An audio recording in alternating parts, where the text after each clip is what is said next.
Hey, it's Nikachu, and today we are going to take a look at the greatest MTG shuffle cheaters ever caught on camera. These guys have mastered the craft of manipulating their opponent's decks while shuffling, guaranteeing their hands are garbage and that there's nothing to hope for off the top of their deck. First, we'll look at Trevor Humphries, who was so aggressive with shuffle cheating that he would stack his opponent's entire starting hand at the beginning of the game. And of course, that hand was never good. But can you catch how he does it? Let's take a look at the action. On Trevor's side, 3 Seeker, 3 Bramaz, 4 Mantis Rider, and 1 Narset.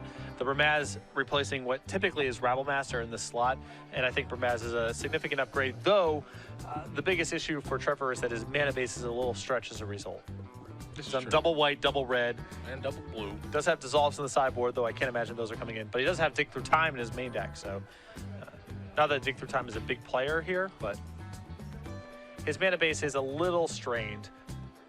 He's on 8 Temples, 2 Mystic Monasteries, 3 Battlefield Forge, 3 Shivan Reef, 7 Basics, 2 Flooded Strands. A little stretch. It is stretched. And more basics than these lists typically play too, or about the same. And that's nice because, you know, no pain coming to play untapped, but it has the lineup correct. Yeah, if he can cast his stuff, it's a big upside for his mana base to be built this way, but that is the risk. Will he be able to cast his spells on time? Dylan Murphy, your 7 seed, Humphries, your 5. Pretty big deal that Trevor gets to start things off. Yeah, and Dylan's been on the. So you might get a sense that something is off, but how exactly is Trevor doing this? As Trevor is shuffling Dylan's deck, he is constantly taking peeks at the bottom card. Watch as his head moves from left to right, taking little peeks here and there, and then when he finds a bad card, yoink, goes straight to the top of the deck. Shuffle, shuffle, shuffle, oh, yoink, goes straight to the top of the deck. And he will continue doing this until his opponent's hand is exactly what he wants it to be. And of course, when Trevor presents his deck to his opponent, he doesn't cut the deck because he wants the top cards to stay there. That is a red flag in my opinion. Dylan is now mulliganing down to 5 cards, and Trevor goes right back to business. Gem Palm Incinerator, a Mountain, and a Sledder. I don't know how that would. Whatever's going on in that deck. I see we have Sledder in the deck again. That's nice. Synergizes with Treasure Cruise. If you're going down that road, anyway. So it does. So it does.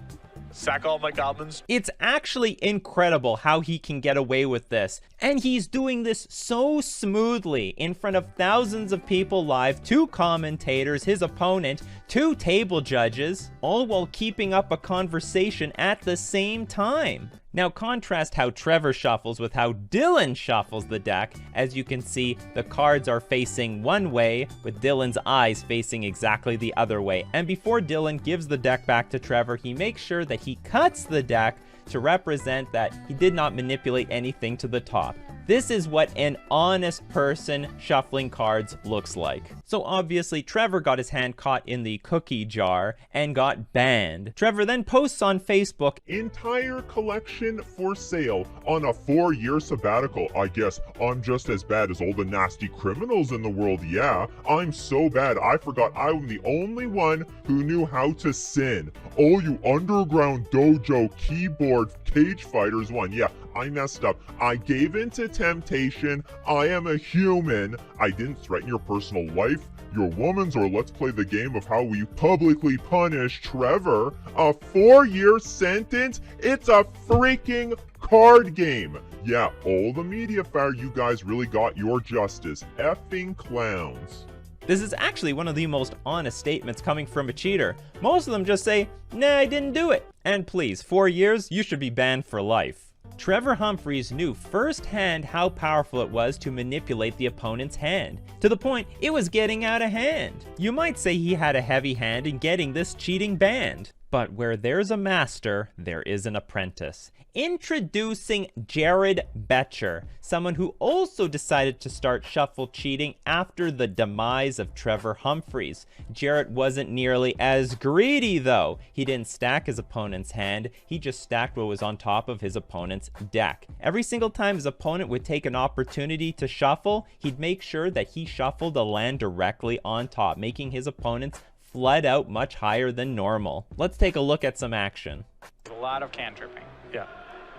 But you would like to find something to do sooner rather than later. The longer the game goes, the more that Jared's going to be able to get his shop set up here. Yeah, Kent, little land heavy, puts 2 lands on top, cracks a fetch land to get a C off the top of the deck, but more importantly, gets that shuffle. He gets to follow this up with a ponder if he so chooses, so quickly working towards finding a piece of significant action. Depending on the number of fetch lands he has, Kent can actually wait on the ponder. If he has a pair of fetch lands, he can save 1 for the brainstorm and 1 for the ponder to kind of upgrade both of them. Now, I don't know if he has time to do that. He probably doesn't really know what Jared's up to at the moment either. It's interesting because Jared's opening hand implies something that isn't really true about his deck. It just looks like some sort of Painter Grindstone deck, but that's only a really small piece of the puzzle. Only 2 copies of Painter Servant and 1 copy of Grindstone, so Kent may be a little bit misled about exactly what Jared...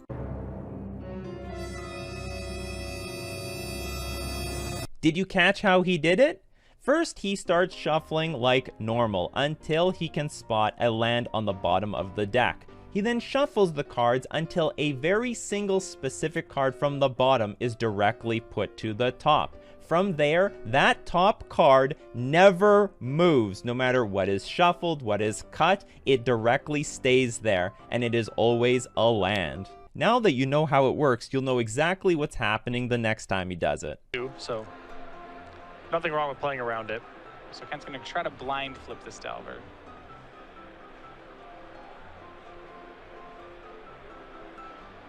And now we might see Jared go to the old, the 5th or 6th plan that this deck has to offer, which is just the manual Grindstone plan. Yeah. Can't do stuff to mess up Kent when he sets up top cards in the deck. For sure. He can reveal the Delver here if it's something good. Jared can just mill it away. Yeah, I'm surprised Kent didn't try to get the free flip there. We'll see though. Delver does not. Jared would actually go on to become Rookie of the Year. How, you might ask? Because he didn't miss an opportunity and did this cheat every single time. Cue the montage. Not a spell. He's going to crack a fetch land rather than draw it, hoping to get some action for the turn. And this is the spot where Jared wants to get the game into. Now, of course, you know, he's still got a long way to go, but he's worked the game into a spot where draws like Imperial Recruiter, Trinket Mage, Jace the Mind Sculptor, Sensei's Divine Top are all very impactful. Yeah, absolutely. So he has some impactful draws. I mean, this seems to me like a situation that Jared should be comfortable playing from. Yes. Once again, he's the blue deck with Jace. Kent's the blue deck doesn't have Jace. So. Right. He'll, of course, shuffle his deck, present it to Boettcher, and then we'll see the... You can tell which deck's bringing a lot more power to the table. That's for sure. Definitely wrong about that. I thought it had some potential in Nick those shells, and it showed up there, but I definitely would have never predicted it would show up in something like Jordan's deck. Which is just a regular green deck. Just a regular green deck, exactly. Full Master. He'll, of course, shuffle his deck, present it to Boettcher, then we'll see what the top card is for the Courser. Gems' Hydra, very powerful card in his green decks. Yeah, just this Infect deck is a little bit more resilient than you might otherwise think. It's like, oh, well, you know, just kill their first couple creatures and you're fine. And Jared, to his credit, has had a pretty good draw, has navigated out of the early game pretty well, and Tom still has a lot going on. It's a Blighted Agent. What I want to see here is if Tom is going to fire up this Ink Bomb Nexus to try to sneak a point in. I think that's pretty good, especially since he has 8 points of pump in his hand. If the Nexus gets in there for a point, next turn... So apparently Jared's results were so good that it even got the attention of infamous cheater Alex Bertoncini. He even gave advice to an opponent he beat with draw less lands. But thanks to the overwhelming evidence of him being caught on camera, not only did he get banned, but his Rookie of the Year award was revoked. Lands on top of the deck every time we shuffle? That's broken. So thanks to the overwhelming amount of evidence found on camera, both Trevor and Jared both got banned. Now, in this next cheat, our villain decides to use shuffling as a form of misdirection. You see, our hero is going to cast Vendilion Click targeting our villain, and they're going to reveal Batterskull in their hand. Batterskull is going to be put directly on the bottom of our villain's library. But somehow the Batterskull ends up in the villain's hand. This is hands down the closest I've ever seen magic being performed in an actual game of Magic the Gathering. Can you spot what happens? Let's take a look. And Jon allows it. Then the deed trades the board away. Trade the board away. Trade the board away. Jon with another Stoneforge Mystic. This time fetching Batterskull. Friedman's gonna need some more land. Brainstorm. Will he find what he's looking for? It's 2 back. Plays a 4th land.